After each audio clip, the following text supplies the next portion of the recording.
Good morning students. आज के class में हमारा टॉपिक रहेगा अभिगमन परिघटनाएं ट्रांसपोर्ट फिनोमेनन। तो सबसे पहले हम ये देखते हैं कि कोई भी गैसों पर हम विचार कर रहे थे अपने इस चैप्टर में, गैसों के गत्यात्मक सिद्धांत में।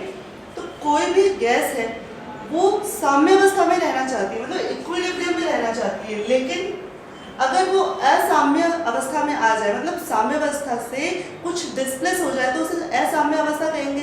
तो असाम्य अवस्था में कुछ फिनोमेनन, कुछ परिघटनाएं राइज होती है और उन्हीं परिघटनाओं को हम कहते हैं ट्रांसपोर्ट फिनोमेनन, अभिगमन परिघटनाएं। अब सबसे पहले समझते हैं ट्रांसपोर्ट का मीनिंग क्या है। ट्रांसपोर्ट का मीनिंग जो हमें वाइडली पता है वो है एक स्थान से दूसरे स्थान तक किसी भी सामान को, किसी भी वस्तु को पहुंचाना। ठीक है, मान लीजिए एक एग्जांपल लेते हैं। कोई एक जगह है, मान लीजिए वो जगह है हिमाचल है या कश्मीर है, ठीक है, और एक जगह है राजस्थान। अब हिमाचल और कश्मीर में एप्पल बहुत ज्यादा होते हैं, ठीक है, एप्पल की खेती होती है, बड़े बड़े बगीचे होते हैं एप्पल के, और राजस्थान में एप्पल नहीं पाया जाता है। यानी कि एप्पल को मुझे यहाँ से राजस्थान में लेके आना है, ठीक है। तो कैसे लाया जाएगा? किसी न किसी व्हीकल, किसी न किसी साधन या मीडियम के थ्रू लाया जाएगा, ठीक है। तो ये क्या हुआ?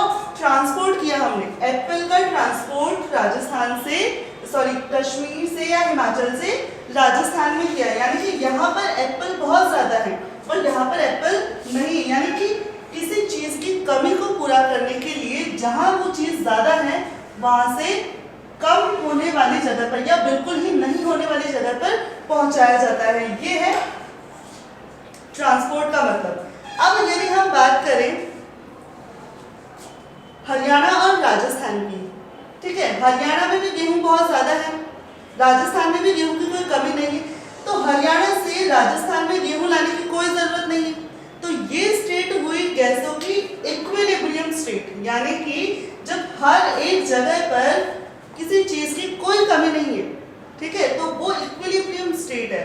और जहां पर कोई किसी चीज की कमी है और कहीं पर किसी चीज की अधिकता है तो उसे कहेंगे हम नॉन इक्विलिब्रियम स्टेट। यानी कि उस कमी को पूरा करने के लिए जिस माध्यम का हम सहारा लेंगे उसे कहेंगे हम ट्रांसपोर्ट। यही काम होता है गैसों में, इसे समझते हैं।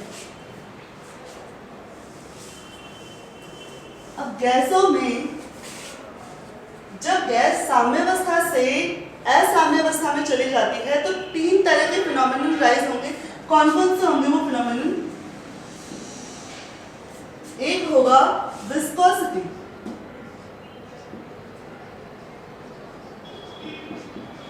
जिसे कहेंगे शांतता,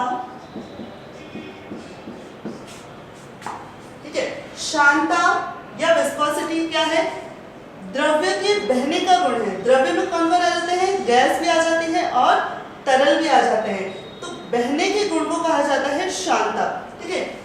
किसी गैस को कैसा माना जा सकता है? लेयर्स के रूप में माना जा सकता है, अलग अलग परतों के रूप में माना जा सकता है किसी भी गैस को।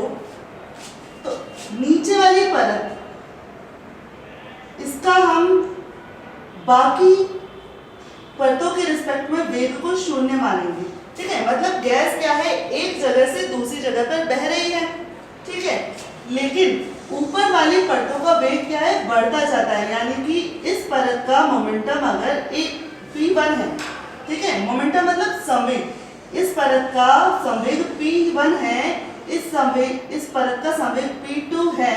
यानी कि ऊपर वाली परत का संवेग नीचे वाली परत की अपेक्षा ज्यादा है।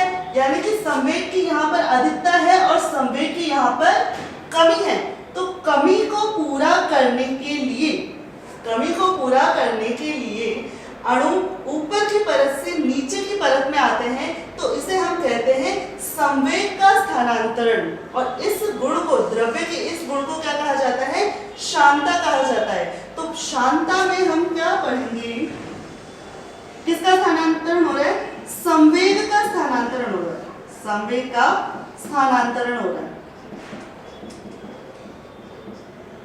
और हमने कहा था कि ट्रांसपोर्ट के लिए किसी ना किसी चीज की कमी होनी चाहिए या अंतर होना चाहिए? तो अंतर किस चीज का है यहाँ पर? वेग का अंतर है। ऊपर बहने वाली परतें नीचे वाली परतों की अपेक्षा अधिक वेग से चलती है, यानी कि इसका वेग अधिक है, इसका वेग कम है। तो किसकी वजह से हुआ है ये ट्रांसपोर्ट ऑफ मोमेंटम?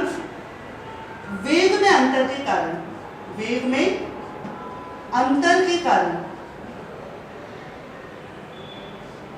वेग में अंतर के कारण संवेग का स्थानांतरण हो रहा है, और इस फिनोमेनन को हम क्या कहेंगे? विस्कोसिटी कहेंगे। ठीक है। दूसरे नंबर का है हमारा थर्मल कंडक्शन।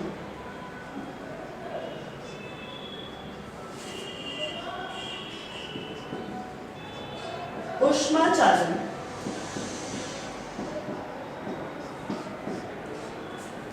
ठीक है। देखिए, जिस तरह से परतें बह रही है किसी गैस की, गैस को हमने परतों के रूप में माना है, तो ये भी हो सकता है कि इन परतों का ताप अलग अलग हो। इसे एक और एग्जांपल से समझ सकते हैं। मान लीजिए आपने पानी गर्म करना, ठीक है।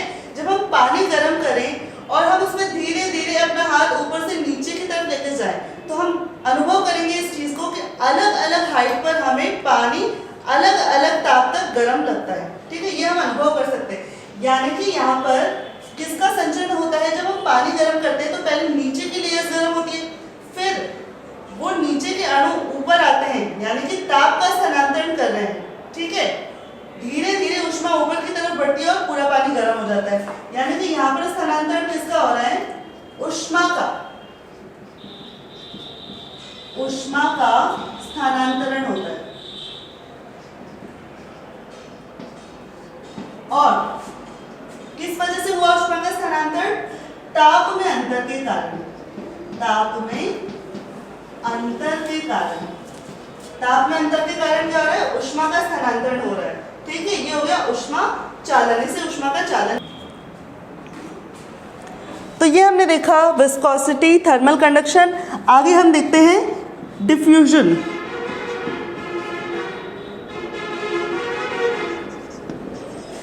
यानी कि विसरण।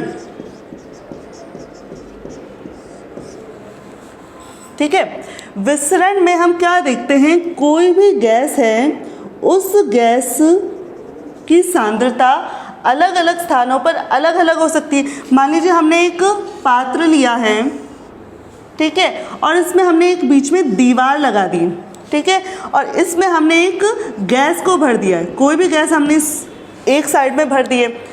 जैसे ही, यानी कि देखिए यहाँ पर तो गैस है, ठीक है, और इस जगह पर गैस नहीं है, यानी कि कोई भी अणु नहीं है। ठीक है, यानी कि यहाँ पर गैस की सांद्रता ज़्यादा है और यहाँ पर गैस की सांद्रता 0 है। जब मैं इस दीवार में थोड़ा सा होल कर दूँ, या तो ये पूरी दीवार हटा दूँ या इस दीवार में थोड़ा सा होल कर दूँ, तो ये गैस यहाँ से बहकर यहाँ जाने लगेगी। ठीक है, यहाँ जाने लगेगी और इस पूरे ये गैस पूरे आयतन में तब तक जाती रहेगी जब तक कि यहाँ पर और यहाँ पर दोनों की सांद्रता बराबर ना हो जाए। ठीक है, जब तक दोनों की सांद्रता बराबर ना हो जाए तब तक गैस का प्रवाह इस चैम्बर से इस चैम्बर में होता जाएगा। और इसी फिनोमेनन को हम क्या कहते हैं? विसरण कहते हैं। ठीक है, विसरण कहते हैं। तो यहाँ क्या हो रहा है? किसका प्रवाह हो रहा है? गैस में अणु है और अणुओं में द्रव्यमान है, तो पूरा पूरा अणु यहाँ से उठकर यहाँ जा रहा है, यानी कि एक तरह से द्रव्यमान का स्थानांतरण हो रहा है। किसका स्थानांतरण हो रहा है? द्रव्यमान का स्थानांतरण हो रहा है, द्रव्यमान का स्थानांतरण।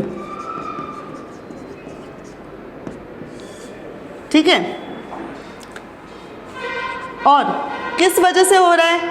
हमने कहा था कि कोई ना कोई कमी ज़रूर होनी चाहिए। जब कोई कमी होगी तभी ट्रांसपोर्ट होगा। तो कमी किस चीज़ की है? यहाँ पर सांद्रता की कमी है। यहाँ पर सांद्रता, इस चैम्बर में सांद्रता ज़्यादा है और इस चैम्बर में सांद्रता नहीं है। तो किसका अंतर हुआ? सांद्रता का अंतर हुआ। सांद्रता में अंतर के कारण ऐसा हुआ।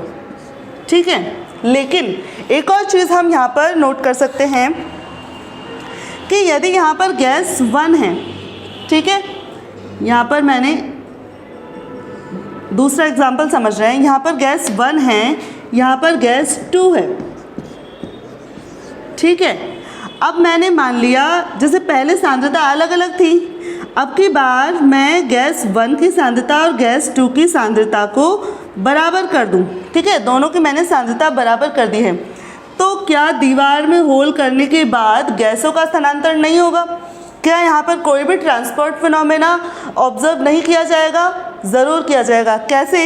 यहाँ पर गैस 1 है लेकिन यहाँ पर गैस 1 की सांद्रता नहीं है, यहाँ पर गैस 2 है लेकिन यहाँ पर गैस 2 की सांद्रता नहीं है। इसीलिए जब इस दीवार में होल किया जाएगा तो गैस 1 की सांद्रता दोनों चैम्बर्स में बराबर बराबर हो जाएगी और गैस 2 की सांद्रता भी दोनों चैम्बर में बराबर बराबर हो जाएगी। ये है तीनों transport phenomena, viscosity, thermal conduction and diffusion.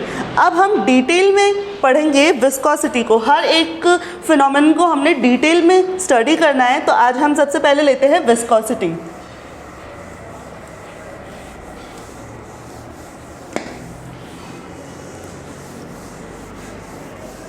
Viscosity द्रव्यों के बहने का गुण है। क्या है? बहने का गुण है और नीचे की परतें ऊपर की परतों को बहने से रोकती हैं, मतलब उनकी गति का अवरोध करती हैं।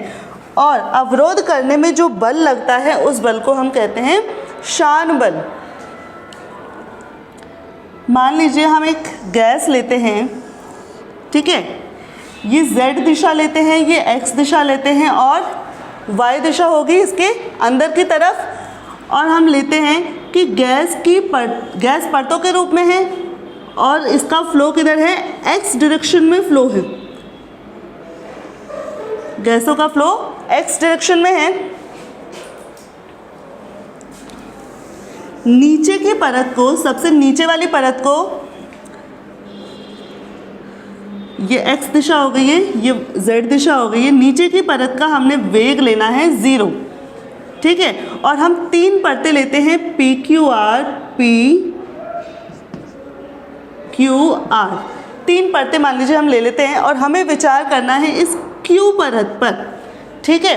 Q परत पे हम विचार करते हैं, यानी कि इस परत का वेग मैं ले लूँ Vx, x दिशा में Q परत का वेग लिया है मैंने,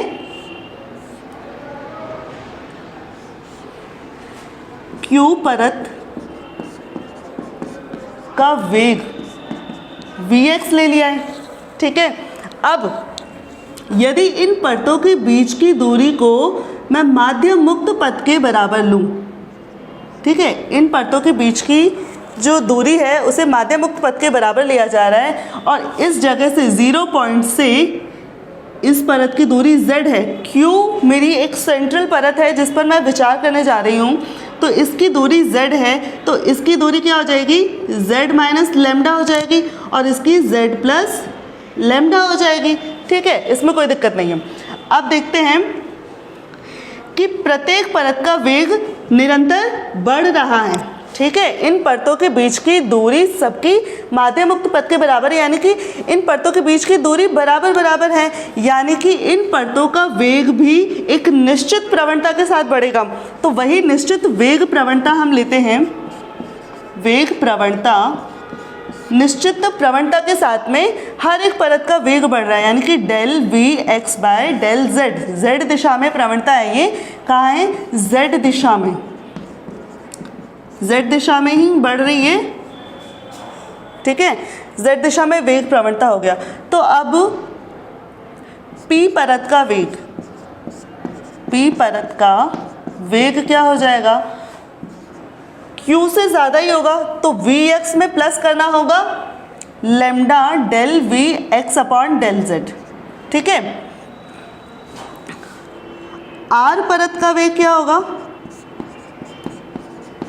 r परत का वेग Vx से कुछ कम होगा, मतलब जैसे जैसे हाइट बढ़ती है, जैसे जैसे ऊंचाई पर जाते हैं, वैसे वैसे परतों का वेग बढ़ता जाता है, यानी कि नीचे वाली परत का वेग कम होगा, तो lambda del Vx upon del z।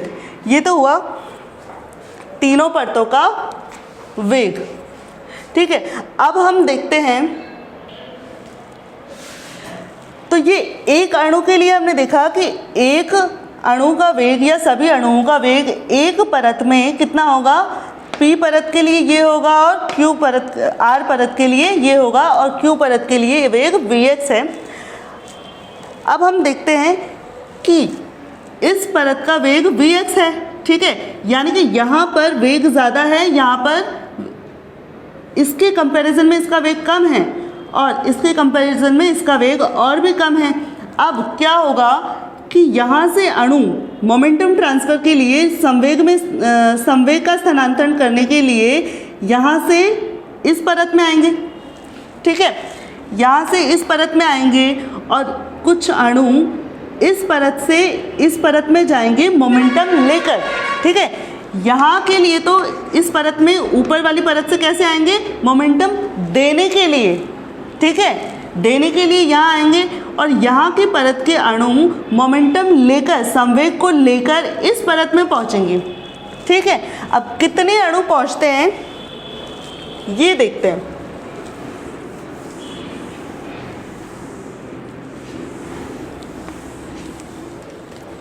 तो Q परत के एकांक क्षेत्रफल को एकांक समय में ऊपर की ओर तथा नीचे की ओर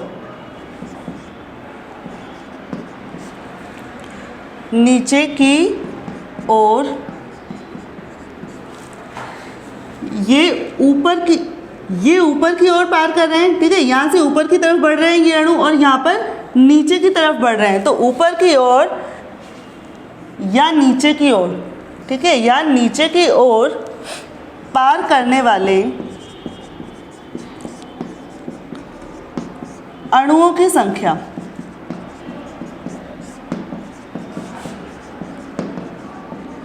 संख्या कितनी होगी, 1/6 NV बार, जहाँ पर N क्या है, एकांक आयतन में अणुओं की संख्या है और V बार है माध्य चाल, एक अणु की माध्य चाल है।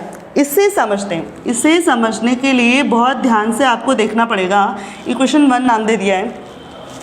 अब देखिए क्या होता है,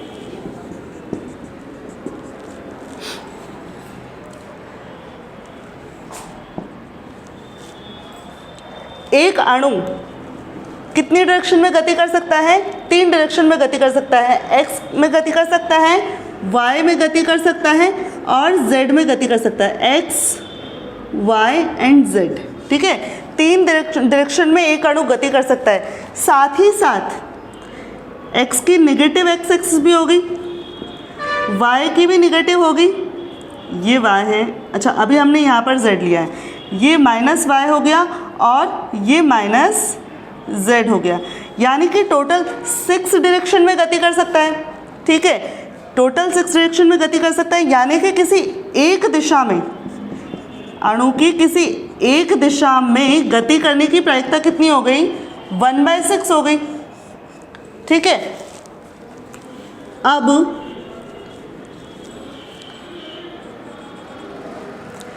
Q परत, अभी थोड़ी देर के लिए इसे हटा देते हैं, इसकी ज़रूरत नहीं है, ये हमने समझ लिया है। अभी Q परत और P परत देखते हैं। ये P परत है, ये Q परत है। ठीक है, इसे एक बेलनाकार परत के रूप में माना जा सकता है, मतलब बेलनाकार आयतन के रूप में माना जा सकता है। तो इसकी ऊंचाई क्या हो गई है, लैम्डा हो गई है। ठीक है, और इसका क्षेत्रफल क्या हो गया है, A हो गया है, मान लीजिए क्षेत्रफल A है। तो एकांक क्षेत्रफल में अणु कितने हैं, अणु कितने हो जाएंगे, टोटल अणु अपॉन A क्षेत्रफल हो गया। इसे मैं लैम्डा से मल्टीप्लाई कर दूं तो इसे आयतन लिखा जा सकता है और n अपॉन आयतन को क्या लिखा जा सकता है, एकांक आयतन में अणुओं की संख्या, और ये हो गया लैम्डा। यानी कि एकांक क्षेत्रफल में अणु कितने हो गए, n लैम्डा हो गए, ठीक है। लेकिन किसी एक दिशा में कितने अणु जा सकते हैं, 1/6, क्योंकि प्रायिकता है 1/6, तो 1/n लैम्डा। इस पूरे बेलन में टोटल n लैम्डा अणु हैं, लेकिन इनमें से केवल 1/6 n लैम्डा अणु ही क्या करेंगे, p परत से होकर q परत में जाएंगे, ठीक है। अब ये तो हुआ एकांक क्षेत्रफल में, यहाँ तक का अपना काम हो गया है। q परत के एकांक क्षेत्रफल में, एकांक क्षेत्रफल तक का काम हो गया है। अब लेना है एकांक समय में, ठीक है। तो एकांक समय में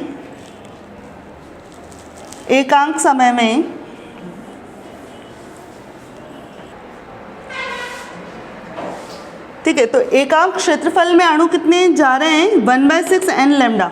अब हमने देखना है एकांक समय में, ये जस्ट मैं अभी समझने के लिए आपको यहाँ पर बता रही हूँ, बाकी हमारे काम का है ये। तो एकांक क्षेत्रफल में और एकांक समय में कितने अणु जाएंगे, 1/6 n लैम्डा तो एकांक क्षेत्रफल में है। यदि ये t समय में जाते हैं तो t से डिवाइड कर दूंगी तो एकांक समय में आ जाएंगे, और t क्या है, लैम्डा अपॉन v बार है। कैसे है t, लैम्डा अपॉन v बार। लैम्डा दूरी तय करने में कितना समय लग रहा है, v बार चाल से लैम्डा दूरी तय करने में t समय लगता है। यानी कि इस t को हटाकर मैं t की जगह लिख सकती हूँ लैम्डा अपॉन v बार। लैम्डा से लैम्डा कैंसिल हो जाएगा और मेरे पास आएगा 1/6 n v बार। यही हमने पुट किया है यहाँ पर, यही हमने यहाँ पर यूज़ किया है। आई होप ये आपको समझ में आया होगा। नहीं भी आया तो एक बार फिर से मैं बता देती हूँ कि एक दिशा में अणु के गति करने की प्रायिकता कितनी होगी, 1/6, क्योंकि 3 direction x y z positive है और 3 डायरेक्शन नेगेटिव है x y z, तो टोटल 1/6 प्रायिकता हो गई है एक अणु की एक दिशा में गति के लिए, ठीक है। अब एकांक क्षेत्रफल में अणु निकालने के लिए n अपॉन टोटल अणुओं में a का भाग दिया और लैम्डा से ऊपर नीचे मल्टीप्लाई करके ये आयतन बन गया, यानी कि n अपॉन a लैम्डा एकांक आयतन में अणुओं की संख्या बन गई है और लैम्डा यहाँ पर आ गया है। यानी कि एकांक क्षेत्रफल में 1/6 n लैम्डा अणु p परत से q परत में आ जाएंगे, और एकांक समय के लिए हमने t का भाग दिया है और t मेरे पास है लैम्डा अपॉन v बार, इसलिए मेरे को यहाँ पर मिले हैं एक q परत के एकांक क्षेत्रफल को एकांक समय में ऊपर से और नीचे से, सेम कंडीशन जो ऊपर से हो रही है वही कंडीशन नीचे से होगी, तो ऊपर से या नीचे से पार करने वाले अणुओं की संख्या हुई 1/6 n v बार। अब ये क्लियर हो गया होगा।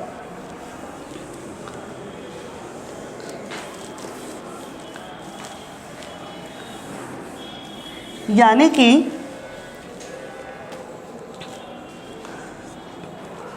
अब देखते हैं संवेग। तो p परत में क्या है, नीचे की ओर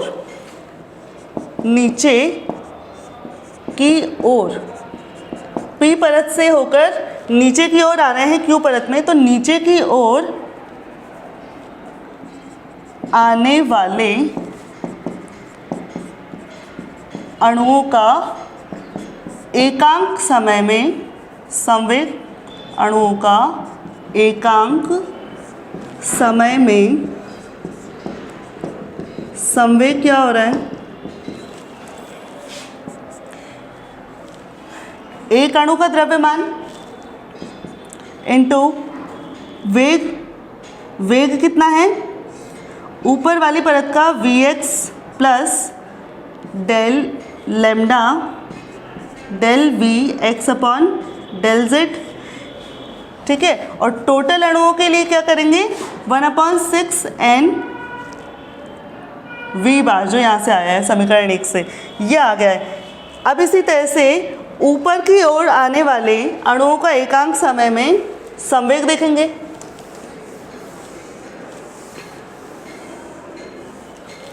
सेम यही लैंग्वेज हमें लिखनी है, ऊपर की ओर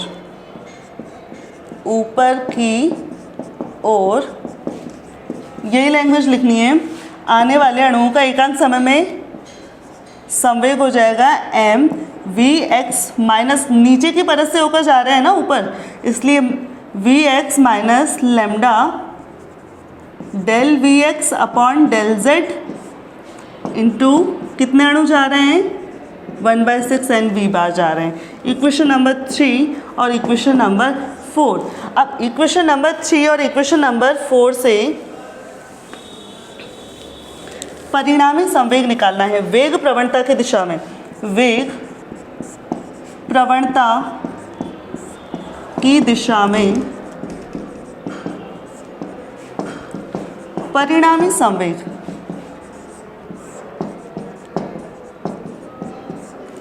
परिणामी संवेग होगा। देखिए वेग प्रवणता की दिशा कहाँ है, ऊपर की ओर, z दिशा में वेग बढ़ रहा है, यानी कि वेग प्रवणता की दिशा z दिशा में होगी। तो जब z दिशा में जाएंगे यानी कि इसका ऊपर की ओर जाने वाले अणुओं का संवेग पॉजिटिव लिया जाएगा और नीचे की ओर आने वाले अणुओं का संवेग नेगेटिव लिया जाएगा, क्योंकि हम वेग प्रवणता की दिशा है हमारी z डायरेक्शन में। तो m vx minus lambda del vx upon del z into 1/6 N V bar minus m vx plus lambda del vx upon del z into 1/6 N V bar. यहाँ से 1/6 एन वी बार कॉमन आ गया, m भी common आ गया, vx से vx cancel हो जाएगा और अंदर क्या बच जाएगा -2 lambda del vx upon del z बच जाएगा। ठीक है, ये क्या हो जाएगा 1/3 हो जाएगा, माइनस बाहर आ गया, m n lambda v bar और del V X upon del Z आ गया। ठीक है, ये हमारा क्या आया, परिणामी संवेग जेपी एक्स दिशा में आ गया। ठीक है, इक्वेशन नंबर 5 नाम देते हैं इसे। अब एकांक समय में जो संवेग में परिवर्तन होता है या जितना संवेग प्रदान किया जाता है, न्यूटन के सेकंड लॉ से हम उसे क्या लिख सकते हैं, बल लिख सकते हैं।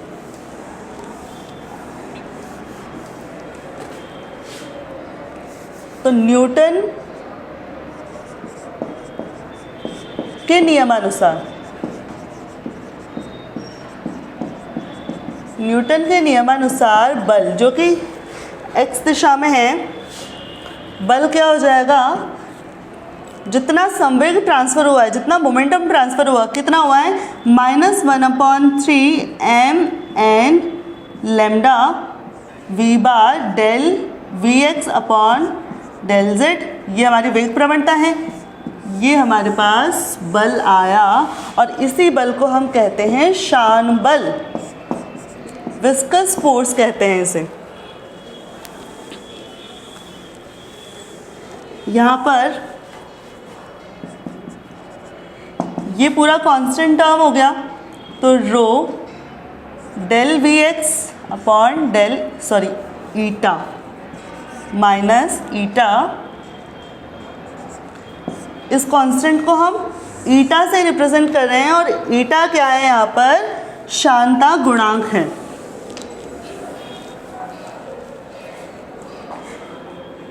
ईटा क्या है, शांता गुणांक, शांता गुणांक है जिसका मान है 1/3 m n लेमडा v बार है। इस शांता गुणांक को हम और किस किस फॉर्म में लिख सकते हैं, ये हम नेक्स्ट क्लास में देखेंगे। Thank you.